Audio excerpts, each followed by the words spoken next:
Where would you most want to get stabbed? Oh, it's like in Our Flag Means Death, right? You got to take it on the non-organ side of your stomach. Like if I just said to you right now, I have to stab you. How good is that show? Oh, I loved it. Why would I ever say that? I don't know. You like to stab giraffes. I don't know why it is that you keep doing these things, but I'm happy to bring in a show creator here to talk about some of the best things on television. You can steal that, by the way, the giraffe killing thing. Our Flag Means Death. What are the best comedies going right now, Mike Schur? And welcome to the program. What are the best comedies? Here's the thing. I prefer not to talk about comedy shows because the problem is if you work in comedy and you answer that question and you say like these are the best comedies and you leave something out, then those people get mad at you. And if you say like you're just in trouble no matter what you do, right? So like I'll happily talk about dramas, but I don't talk about you have comedies. to talk around the idea that you just like something. That okay, don't make it best comedies. What are the things that you're enjoying right now? That really, you got to be that careful around the sensitive, funny people. That Do you watch The Bear? It's not. It's not that the people are sensitive. It's that I don't want to like leave out something that I watched and forgot that I liked, and then have that person get upset at me. You're so famous. I Oh my talk to these God, people it must all be the time. so It's so hard for me. To snub your Have you seen A-list Blackbird? friends.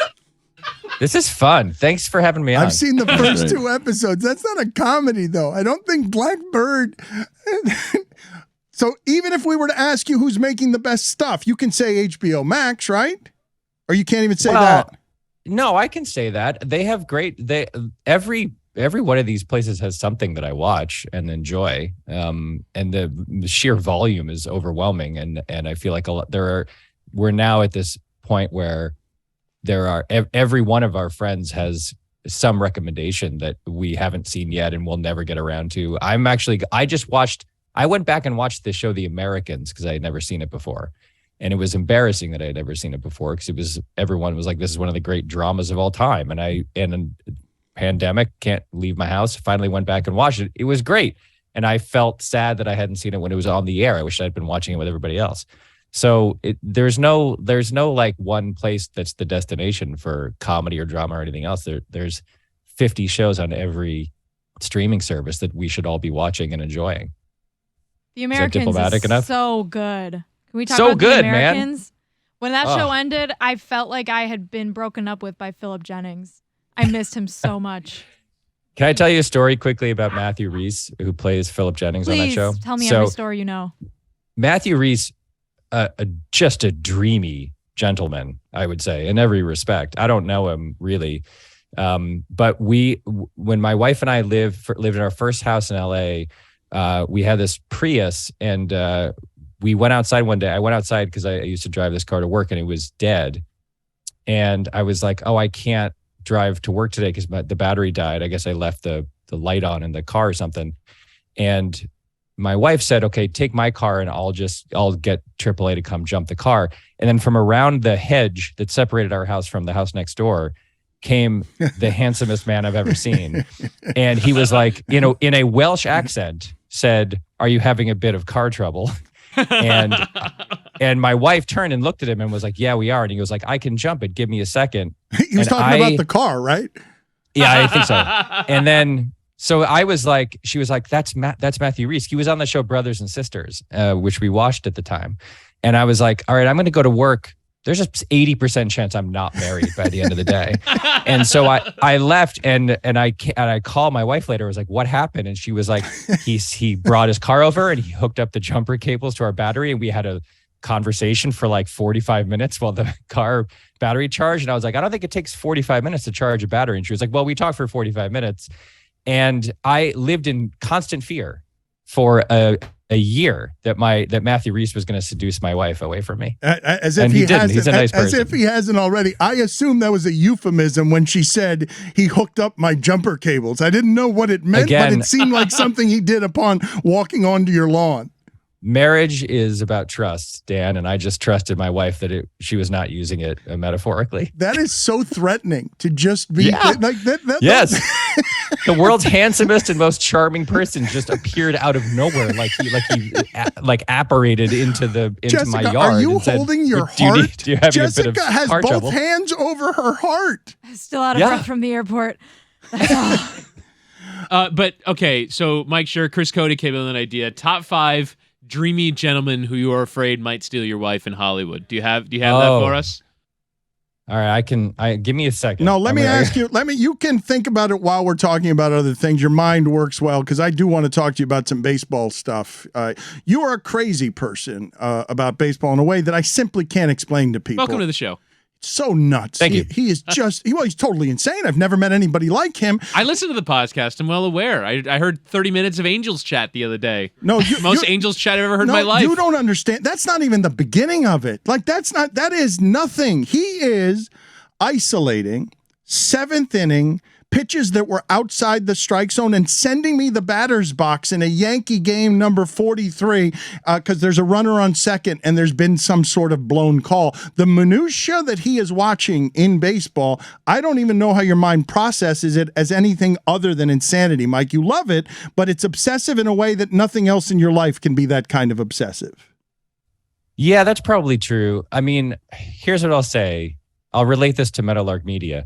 About 3 weeks ago, Billy Gill texted me about something and said that we got into a discussion about this exact topic, and I sent him a pitch that was 2.5 inches outside in like a Phillies Brewers game or something, and he essentially challenged me and I said I'm going to send you one of these every single day, and he said I'm calling bullshit on this. I don't think you have the stamina to do that, and I don't believe I've missed a day in the intervening. I don't think I didn't ask you for that, and I don't believe you've missed a day on sending me one. Yeah, that's right. You didn't even ask. He actually he didn't believe that I would do it. So that's one thing. But I think I send them to you every day too, and I send them to like 4 or 5 other people. I'm jealous. Is there like a proliferation? There's like a proliferation, easy for me to say, of these where I feel like every day there is a viral call that has gone wrong on social media, and there are like multiple Twitter accounts that are now dedicated to this pursuit. You must find it funny, just as a comedy writer, that they haven't already gone to technology on all this stuff because they're protecting Angel Hernandez and his advertisement for Bitcoin over his heart. Yeah, I mean, that is the problem here, is that Umpire Scorecard, which is a Twitter account I religiously follow, and the Ump Show is another one. Like, there's a bunch of them that just every single time they make a mistake, everyone knows about it. So it's impossible not to, well, no, I was about to say it's impossible to ignore, but it's actually very easy to ignore. If you're interested in the subject, it is very easily accessible information. The problem here isn't just that we all know when it happens now. The problem is that it appears, based on experiments that are going on in the minor leagues, that properly regulating the strike zone is maybe the best way to increase offense in the game. If you give pitchers who are so good now, I mean, you saw, if you watched the All-Star game last night, everyone saw a bunch of relief pitchers whose names you have never heard of before, who are as good as Mariano Rivera in his prime. They're all throwing 98. That guy Halsley from the Cardinals throws 103 with like a 78-mile-an-hour curve. And if you give that kind of pitcher 4 inches on either side of the strike zone and 2 inches up and down, no one has a chance. That's why the game was 3-2 in the 4th inning and remained 3-2 for the rest of the game. And so if you want to increase offense, which everybody does who cares about the game, properly regulating the strike zone is the number one way to do it. And when they've used robot umps in the minors as an experiment, it has been proven to increase offense because pitchers they can't take those marginal calls and count on them. They have to come into the zone. It gives the hitters a better chance to hit, and offense goes up. So if you're worried, as I am, about the fact that baseball is even more boring now than it has been in the past, then this is like the number one way to try to fix that, I think. It's that and the shift, in my opinion. You must love, though, from cosmic comedy standpoint, the pitchers being so precise and the umpires being so imprecise. Like that they've gotten the skill levels so great in baseball that it's an absurdity to allow this much human error from the old guy who's not good at his job but has a great union. Yeah, I mean, there is this generational problem with umpires now. If you look at those ump scorecard Twitter accounts and stuff, the guys who are always the worst are the older guys, and the guys who are the best are the younger guys, as a general rule. And there are games that go by where umps out of 150 or 160 ball strike calls, they missed 3 of them. And those guys are usually like 37 and really jacked and like generically handsome, which is a weird thing too, because you and I grew up in the era of like Joe West and guys like that. Looks like a baked potato, a baked potato and a big toe. Your umpire, I put it on the poll, please, Chris Cody. Do you trust your umpire more when he looks like a baked potato? Baked potatoes are delicious. Do you do the fully loaded baked potato, Dan? Do I do the fully loaded? Twice baked. Talking to chives. You need the chives. You insult me, woman, with your underestimation of how loaded my baked potatoes are. Twice baked? As baked as you can get. Yes, crispy. I like the crispy. I like the skin on the outside. Just crispy. like Stugotz. Are you like me though? Sure, that when Josh Hader gives up 3 runs or 3 home runs the other day, you call your friends to be like, how did this happen? Somebody show me some highlights. How did 3 people do this to him in the 9th inning? I'm in a constant dialogue with Joe Posnanski and Brandon McCarthy and a few other people on text, which is just repeatedly asking that question. I don't understand. I mean, last night, Housley, who no one has heard of before and who gives up 2 base runners every 3 innings, at least in the first half of the year. And by the way, before this year kind of stunk. Like, no one understands how he's doing this. He's 28 or 29 years old, and he's suddenly the best reliever in baseball. He last night he threw like 103 and dotted a ball on the outside corner at the knees, and he threw 102 on the inside corner at the knees, and then he threw like a 75-mile-an-hour curve, and Luis Arraez hit the ball on the screws, and it ate up Jake Cronenworth at second, and he ripped the ball into right field. I don't understand that level of skill. I don't understand how you're looking curveball when a guy has just done what he did. Even John Smoltz even commented about it. He was like, I don't know why you throw off speed there if you can throw 103 and hit your spot. So yeah, I don't know how any of these guys ever does any of that. You know what was cool last night? I think baseball's finally figuring something out, at least in the All-Star game, because they did a bunch of stuff. They had Alek Manoah, who was a delight, mic'd up on the mound, which at the beginning of that experiment was like, oh, this is bad. Mike, this is not gonna. You mean when John Smoltz said, "So you like pitching, huh?" Yeah, and he's like, "Love it." I was like, "Wow, this could be bad," and then it got good. Smoltzy bringing the heat right off the top of that conversation, and it was rough. And I was like, "Oh, this is going to be the most awkward 7 minutes in the history of broadcasting." But by the end, you were totally on board. He was very charming and funny, and he called Smoltz sexy for asking for a back foot slider. It was great. It was wonderful. The whole thing was wonderful. And they also had that ump cam, which gave you some sense of what it must feel like to have that pitch coming into the batter's box if you're a hitter.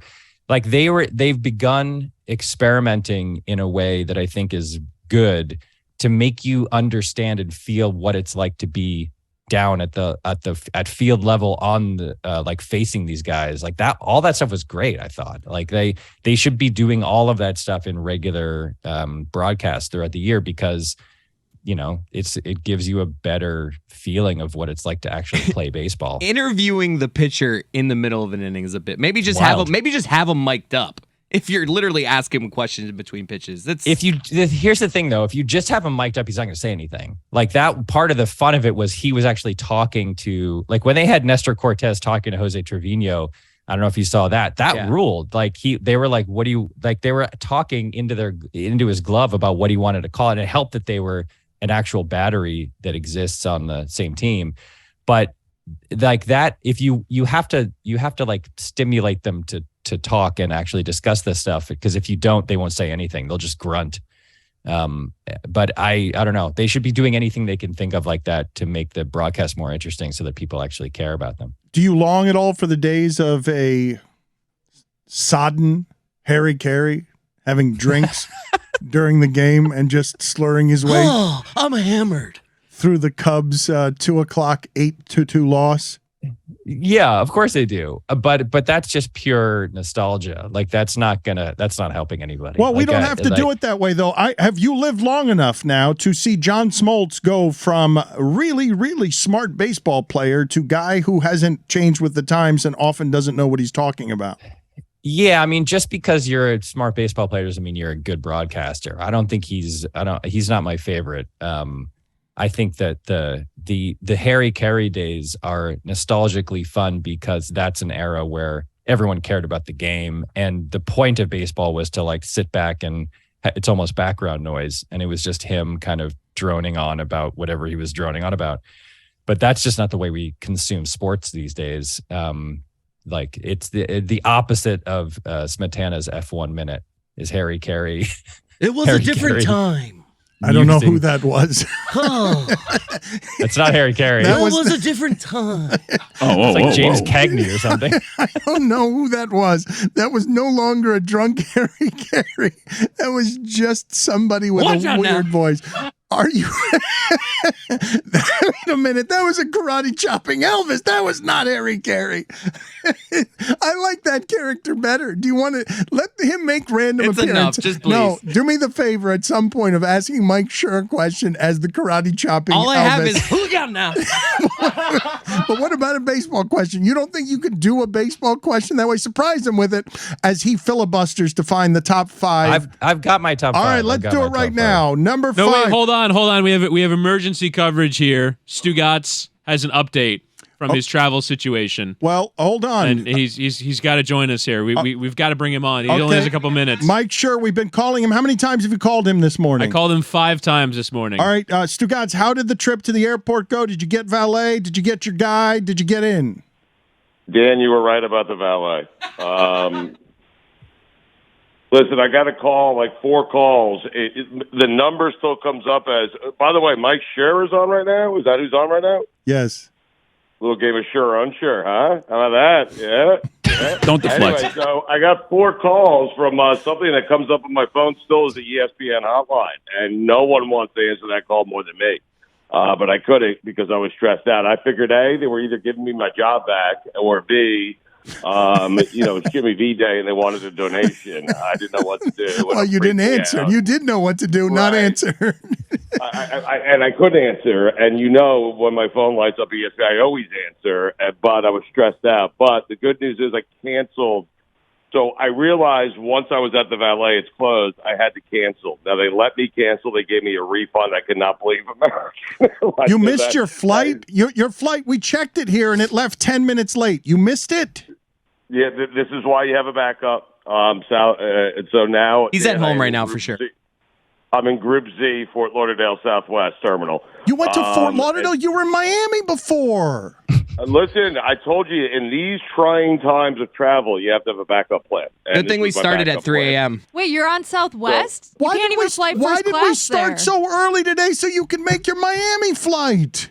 Anyway, you were right about the valet, Group Z. The really good news is I have taken 12 hits out of my pen before 11:30. Look out now. Let's play this game real quick before we get you out of here. Unbelievable the mess that your life is. Yes. Something fell on the floor and was left behind here. That's right. Before you left out of your pocket. And I was saying top 3 answers on the Family Feud board. What would you guess fell out of Stugotz's pocket? Mike Schur, if you're playing this game and you have to take a guess and be right with one of your top 3 answers, what would you have guessed in his hurry and bustle to get out of the studio? What fell out of Stugotz's pocket and stayed on the floor? I mean, vape pen would have been number 1 on my board. It's a good guess, but he just told you he found the vape pen on the way there. Stugotz, what do you think? 12 times. What do you think was left on the floor, Stugotz? I know what was left on the floor because Lord knows I needed a stress heater and I couldn't find my lighter. Like, oh my God. Streeter. That would have been number 2. Oh, Jesus. I couldn't find it. That's why you need a backup lighter, Stugotz. Oh, he had one. I mean, geez. Yeah. I mean. Stugotz, I'm not seeing any flights from Fort Lauderdale to Chicago until 7:45 on Southwest tonight. Oh, no. ORD. Go look it up. Smetty, stop being Southwest such a doesn't snooze. fly to Goodbye. O'Hare, does it? He hung up because he got caught in a lie. Who knows where he No, is? I didn't. I'm All right here. he's I'm right. It's here. 11:55. I didn't think Southwest flew to O'Hare. You win again. 11:55 ORD. Good try. He always wins. See you later, Stugotz. Thank you for. I am baked. Yes, he's baked, and congratulations. Sorry to interrupt you, Mike Schur. We were talking about baseball. That's unbelievable. And top 5 most handsome gentlemen. We had to come in super early so he could make his Miami flight, which he then missed because he left here too late when we were all yelling at him, get to the airport. This might be a cliche at this point, but I think I've never been more angry at Stugotz than I was this morning when my alarm went off for how early it was. It's an interesting dilemma for him because if ESPN is calling and half of him thinks that they're offering him his job back and half of him thinks that they want money for a donation, that's a real devil's bargain for him. Like, does he answer the call or not? You say that, however, it assumes that the first part of that is true and the second part isn't. He didn't answer any of our calls because he either thought it was Jimmy V or whatever he did in our wake at ESPN, they found out and they were calling to accuse him of it. Like, he doesn't expect an actual job offer from ESPN. He expects someone at ESPN to be trying to get revenge for some fraud that he pulled in the last 5 years, and he won't answer that call either. It's not because someone needs him to hurry up and broadcast a lacrosse tournament. What do you? Some accountant at ESPN just went back and audited the books from like 2007 and found an enormous discrepancy. We've been calling There can't be him, a word in the English language more terrifying to Stugotz than audit. We have been calling him since he left here. He missed his flight. He is now in Fort Lauderdale It's after. infuriating. Can we let the record state that he originally left yesterday's show early to catch a flight? And then that didn't, and then it turned into coming in early today. Still not on the flight. Hate him. Is it Dead and Company in Chicago? Is that what he's going to No, see? they're done for this. They're done maybe forever. Their finale was at Citi Field on Saturday night. Why is he going to Chicago then? Lacrosse mitzvah. Lacrosse mitzvah. I'm really glad that I told Woody last night that I would not be coming in early today. I should have done the same called thing. that audible because I would also be livid if I was on 4 hours sleep and Stugotz just blew off the show just to go. But now he's flying out of Fort Lauderdale, which he brought us all in early just so he could fly out of Miami. That is what he did regardless. Let's get back. We will save our rage. Is he even on tomorrow? No, right? He's just going to. I don't believe so, no. Okay, so Mike, I'd like to talk to you because I've told people before that if you like baseball and some of our show sensibilities, the podcast with Mike Schur and Joe Posnanski can give you a giant baseball fix because these guys dork out in ways that are. It's just really unreasonable, but they talk about all other stuff as well. But they really, really know their baseball. And I don't want to fix baseball. I don't. I love baseball, but you know what the problems with baseball are.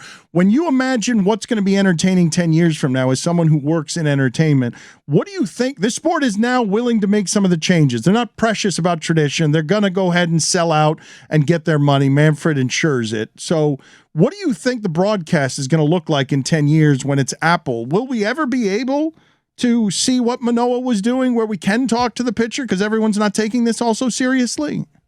Yeah, I think that's the direction it's going. And I think it has to, like the new generation, the young guys who are playing the game are extremely comfortable with social media and being spokespeople for themselves. And I don't think you can continue to, if you want to build stars, like the discussion to this always comes like, how do you build stars? Like, how do you make people care about players, right? And Shohei Ohtani is the best baseball player, the best all-around baseball player perhaps the game has ever seen. No one knows who he is or cares about him. He plays in Anaheim. He plays in this weird dead zone in the country where the entire East Coast and Midwest can barely watch him play. I think the league is probably desperate to get him to the East Coast. I'm sure he's going to ask for $500 million when he's a free agent after next year, I think. And I'm sure he's going to ask for an insane amount of money, as he should. And I think the league will be desperate to get him to a place where he can be seen. But so there's some of it is just the regional nature of the game. But the other part of it is like, if you want to build these guys into stars, people have to know who they are and listen to them talk. And that 10-part Jeter hagiography that just aired, or that's airing now, I don't know, I haven't watched any of it. Like that guy was the most famous baseball player in the world by far. And he's also one of the most boring people who's ever lived, because that's sort of the deal. These guys, a lot of that generation, they didn't ever sort of have the need to build themselves into personalities who mattered in the way that football players do, in the way that basketball players are doing now. So you have to do stuff like they did last night. And when you watched Alek Manoah talk on the mound, he's an enormous dude. He's really jovial and funny. He's interesting. Like, if you want the world to care about him, you have to let him talk and you have to let him sort of be a personality. So I feel like that's the direction it'll go. Some of it is that, and then some of it is just the game itself has to speed up. They're going to put in a pitch clock. The games will become half an hour shorter. Maybe that will help. I think they're probably going to ban the shift in a couple of years. That will help too, because there will just be more hits. Like we've talked about this a million times, but for the entire history of baseball, a line drive that goes right past the pitcher up the middle has been a single, and it is now a ground out to the shortstop or the second baseman. Like, you have to get more guys on base. You know what? They're also talking about doing a thing where you can only throw over to first base twice, which essentially means you can only throw over to first base once, because if you throw over twice, then the runner knows that you can't do it again. So you can just take an enormous lead and then steal second. So they need more guys on base, more guys in motion, more guys running around, more sliding, more tag plays. Like, they just need more excitement. So it's going to be a combination, I think, of gameplay changes, which the league has been incredibly reticent to implement for decades now. And then also, but I mean, how can you be reticent, emerge. Mike? How can you be reticent where you're already now deciding in an extra inning by just putting a runner on second? Like, once you've done that, haven't you opened up all the doors? Yeah, I thought so. I mean, that is an insane rule. That is a ridiculous thing that they did, and they did it during the COVID shortened season to try to eliminate, these 15, 16 inning games, and all the purists went crazy and lost their minds. I still don't like it. But I also see the benefit of it. It's like, look, the only game that's more set in its ways, I would say, than baseball is soccer. And soccer changes its rules all the time, not big ones, but they at least implemented like laser across the goal line to see when the ball crosses the goal line. They go back and forth. They tried golden goal for a while in international competitions, and then they went back to traditional overtimes. Like, they tinker more than baseball has tinkered, certainly. And I've been feeling forever, like, if soccer can do it, the most set in its ways traditional low scoring sport in the world, and also side note, the most popular, it's bizarre to me that baseball hasn't done this earlier. So I don't love the ghost runner on second thing, but I like that they tried it, and I like that it's like an innovation, because it's very clear that you cannot leave the game alone and trust that it will somehow magically capture the nation's imagination. If Ohtani wants this $500 million, he's gonna have to clean up that base running. I mean, he got picked off last night. How on a crummy move too. It wasn't even a good move. It was half-assed, so half-assed. Yeah. Soto, $440 million. Where are these numbers going to end up? He'll get that, but for probably fewer years. I don't think that him turning that down is because he didn't want $440 million. I think it's because he didn't want to play for the Nationals for 15 years, because the Nationals are a ridiculous organization and the owners are trying to sell the team, and the team it's terribly run.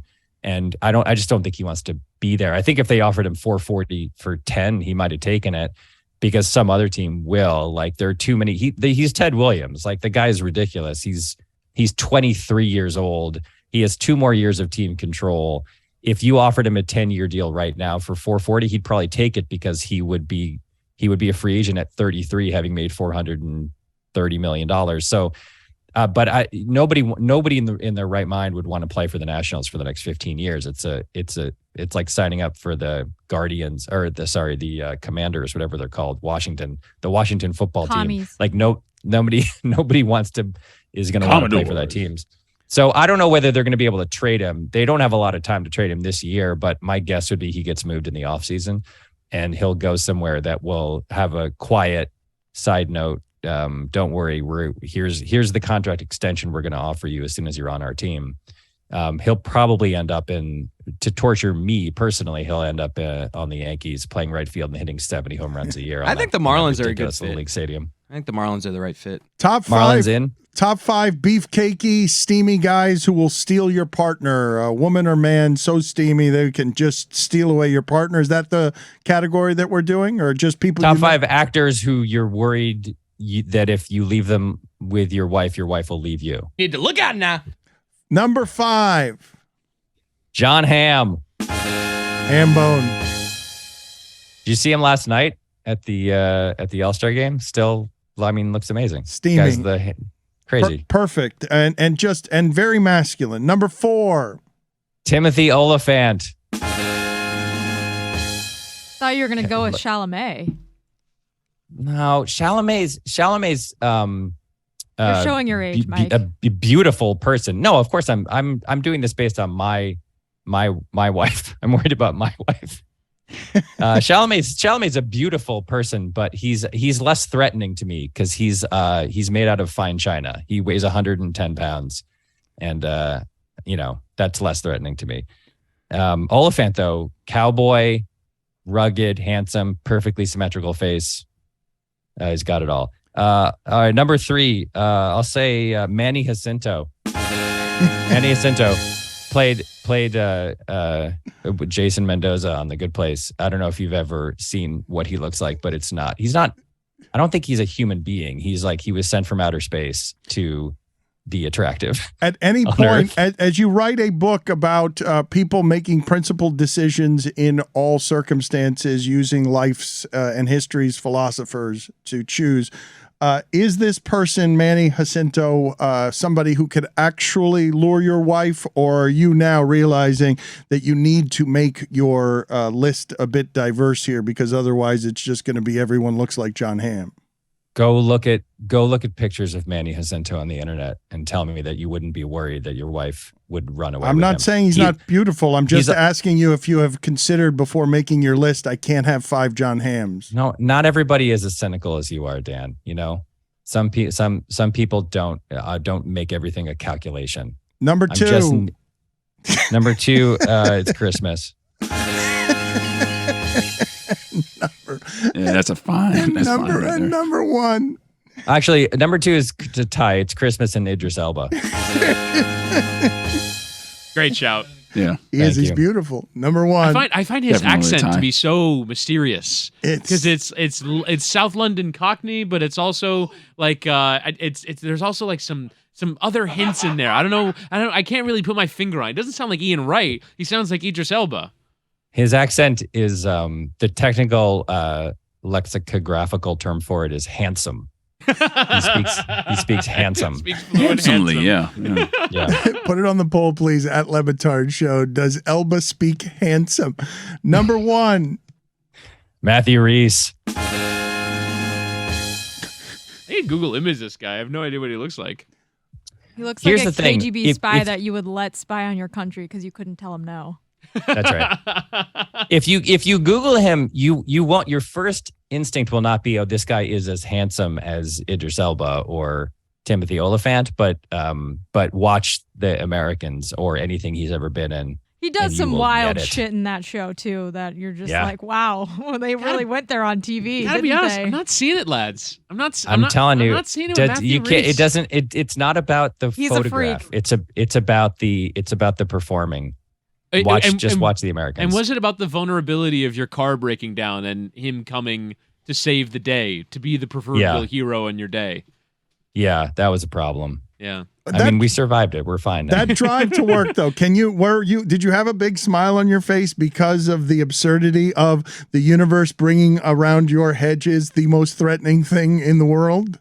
Yeah, I remember kind of giggling the whole time I was driving to work, being like, well. And by the way, all of these guys, like if your wife runs off with any of these guys, I don't think you're angry. I think you're like, you understand. Yeah, all right. Like, absolutely. I'd do the same thing. Like, what am I going to do? Every relationship has that understanding. There's maybe a handful of people, a sprinkling of people that you're like, all right, I get it. I don't think with him that your wife would be surprised if you ran off with him. No, she would not. She would not. By the way, Timothy Olyphant is probably my number one crush of all time. I find him, Justified is like one of my favorite shows. I find him incredibly charming and unpleasantly handsome. And for my 40th birthday, I had never met him. For my 40th birthday, my wife got in touch with him, and he made a birthday video for me where he talked into camera for like 5 minutes and talked about how he understood that I had a crush on him and that I wasn't deeply in love with him and how flattering he found it. And it's still to this day the greatest present I've ever received. Well, you've used him as the hot guy in multiple shows, haven't you? Well, I'm not multiple, but he did appear. He did appear on The Good Place in the final season. Wasn't in The Office too? He was in The Office. I was gone by then. I had just left the show. That was the first year I wasn't there. But your thoughts on him remained. Yeah. I was upset that I had left. I second guessed my decision. And but yeah, he was on The Good Place. Maya Rudolph played the celestial judge, and we started laying it in the last season that she was in love with him, and then we got him to play himself at the end of the season. Are you reluctant when you mentioned Maya Rudolph, are you reluctant to answer for us among the naturally funny people? You work with so many of them. Is there any one more than the others that is just because whatever the reason is, the way that Greg Cody makes me laugh, makes you laugh more than all the others because you find that person in just casual conversation to be riffing funny in a way that's unusual? Yeah, there's many. Maya's way up there. Maya's like a first ballot Hall of Famer for me. Every single thing Maya says makes me laugh.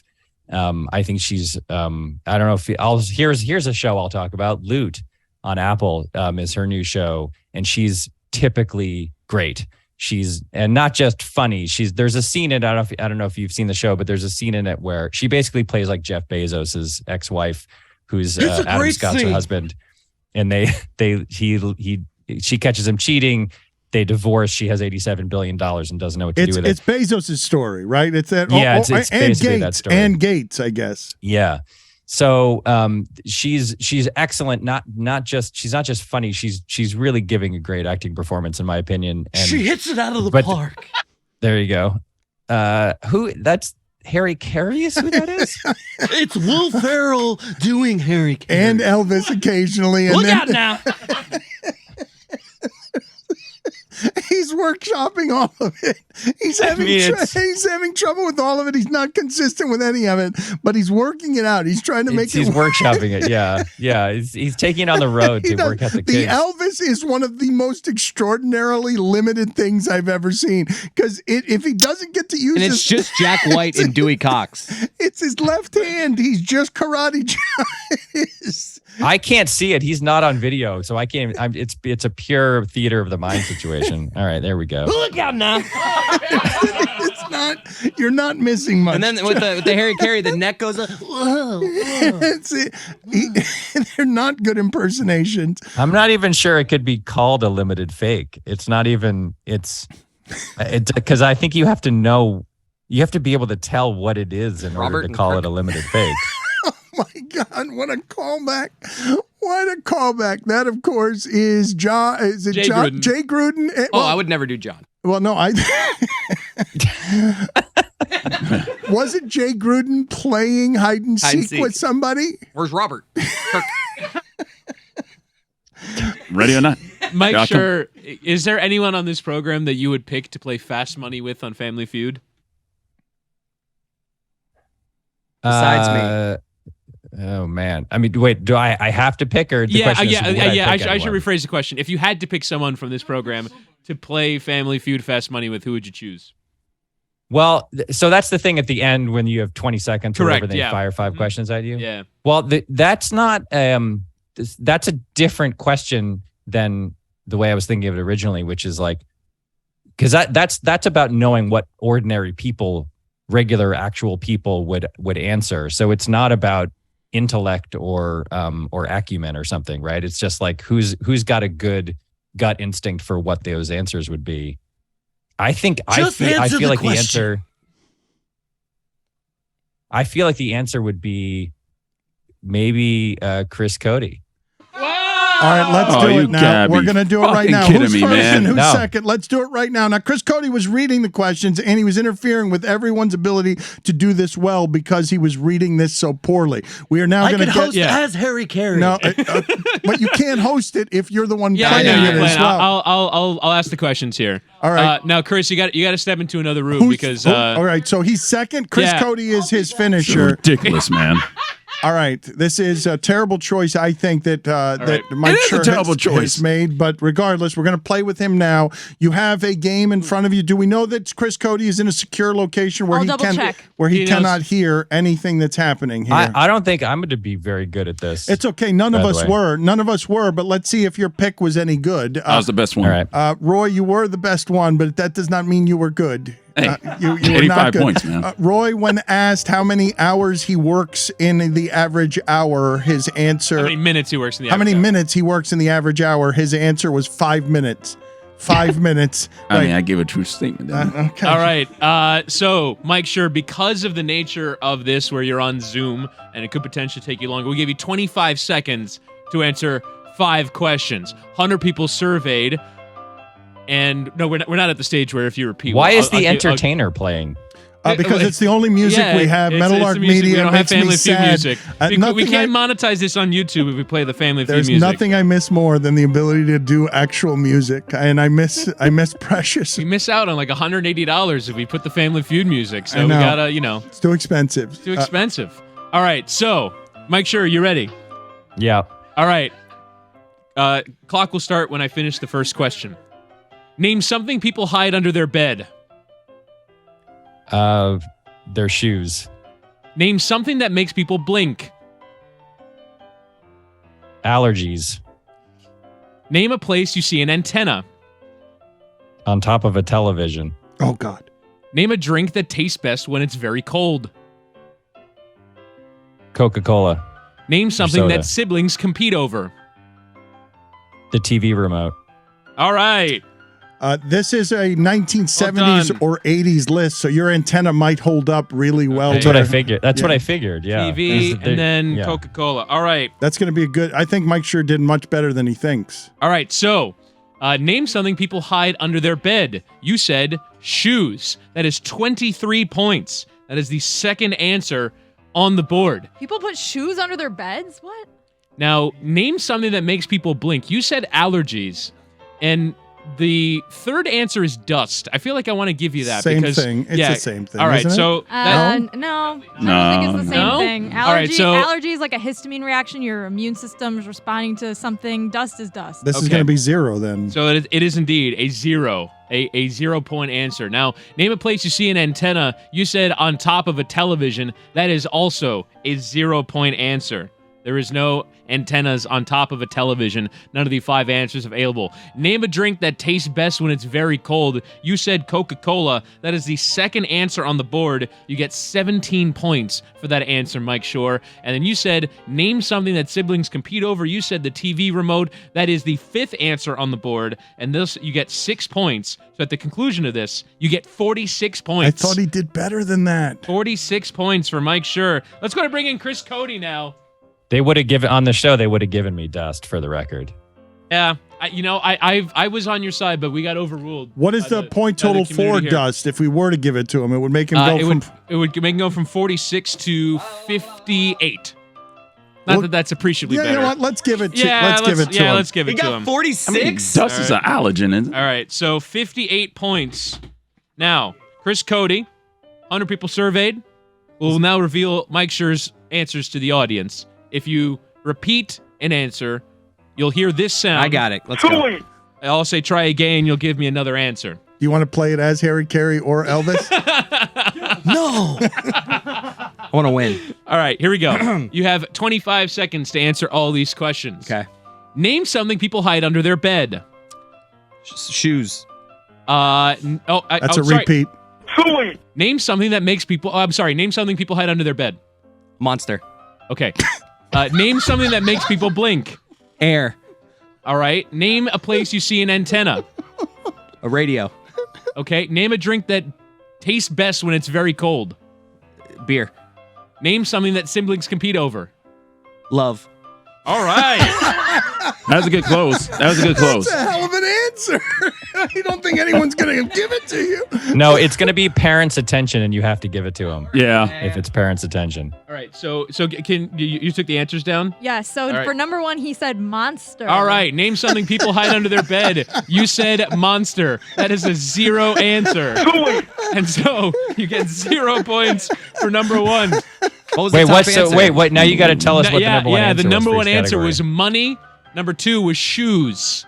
So Money. Mike Schur People gave hide us money under their beds. My grandma hides money under her mattress sometimes. Like it's still the Great Depression. Maybe that's what they. Maybe that's misleading. That's they what people said heard. Mattress. Yes. What? Yeah. All right. Name something that makes people blink. What did Chris say? Air. Wind, maybe? Yeah, you know what? I'll give you wind, which is 5 points. 5 points for Chris. The number one answer was a bright light. A bright light was something that makes people blink. Name a place you see an antenna. You said Radio. a radio. That is the number 4 answer. That is 6 points. The number one answer was a roof. Second was a house, and third was a car. A roof and a house are two different things. Slightly redundant that. Name a drink that tastes best when it's very cold. You said beer. Very good answer. It is the number 1 answer. You get 24 points for it. And finally, name something that siblings compete over. You said love. That is the number 1 answer. Wow. As parents' affection is the number 1 answer. I'll give you that in the form of love. What did Mike say for that one? Mike said the TV remote. Oh, okay. So you got a couple of number 1 answers, but Chris Cody, unfortunately, it is still not good enough. As at the conclusion, you have 77 points. I am still the winner. For your everybody. fast money Thank round. you. Roy all remains that top matters, of the table. Roy. That is all that we were all wondering who's still the winner, and Roy is still the winner with a shitty 80 points. 85. We all stink at this game. We're going to have to bring up a new combination for the post-game show. Mike, thank you for being on with us, sir. We will talk to you again soon, I hope. I asked the audience, check out the podcast. Is there a new one coming up off the All-Star game? What's the latest? There's one that went up, I think, this morning where we talk about the Angels for an unreasonable amount of time. So yeah, I think it literally just hit this morning. So enjoy. Thank you, sir. Good talking to you. Good to see y'all.